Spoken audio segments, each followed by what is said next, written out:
Mr. Waple? Okay, unfortunately, you know why we're here. This is part 2. This is Econ K88 from the 60 Minutes piece about real estate.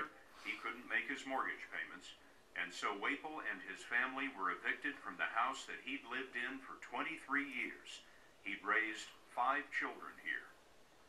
That was more than 3 months ago that Chris Waple left this house, and it's still vacant. There's not a for sale sign in front of it because the realtors tell us that if there are too many for sale signs in one block, it makes everything harder to sell. Exactly right. Down, Graham Jarvis learned that the hard way. His house has been on the market 6 months, but only 6 people have taken a look. Next door, Jennifer Wiley has seen the value of her home drop 50%. You can't see it in this neighborhood because they're keeping up appearances, but a quarter of the houses here have been emptied by foreclosure. Wow. And on this handsome block in well-to-do Cleveland Heights, at least 4 vacant homes are scheduled for demolition.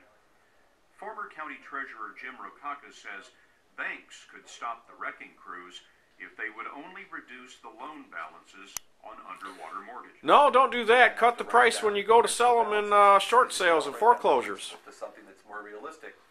Don't bail out the dummies that overpaid for the houses. Look, you're asking the banks. Let the market find what's called price discovery. Take losses in the millions, if not billions of dollars. Oh, hundreds of billions. Why would they do that? Aren't you better off, let's say, on a $150,000 mortgage, preserving $75,000 in value, as opposed to letting that house go vacant, possibly seeing the house vandalized, and drop to a value well below that? I mean, they helped to cause this mess. I disagree with them there on letting the prices fall. Cuyahoga County ripped down 1,000 homes this year, and they have 20,000 more to go. That cost about $150 million. All that's keeping other neighborhoods from the same fate are those 11 million underwater homeowners like Linda Bizzell, who stubbornly refuse to walk away.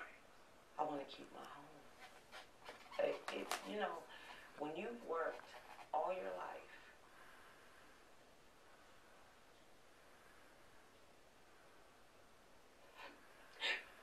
to get the American dream.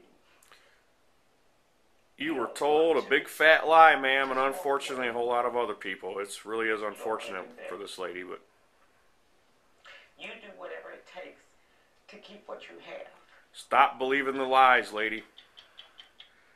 Well, I got a little bit of commentary here. I'm just going to wing this. I do not agree with what they're doing. And I am going to say right now that they need to let the prices of these homes fall.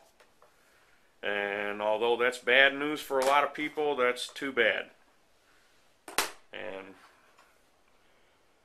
that guy from Cuyahoga County and the city of Cleveland and whoever else, they can do whatever they want to do, but the reality is that the United States, through crony capitalism and having a currency that was not backed by gold, allowed all of this fraud and basically just one big lie to continue much longer than it should have ever. And with a real gold standard, I know a lot of you folks still don't believe this, but most, if not all, of these problems related to finances would have never happened. So this is Econ Cat 88 signing off, and it looks like I'm going to be going to Cleveland soon to take a look around.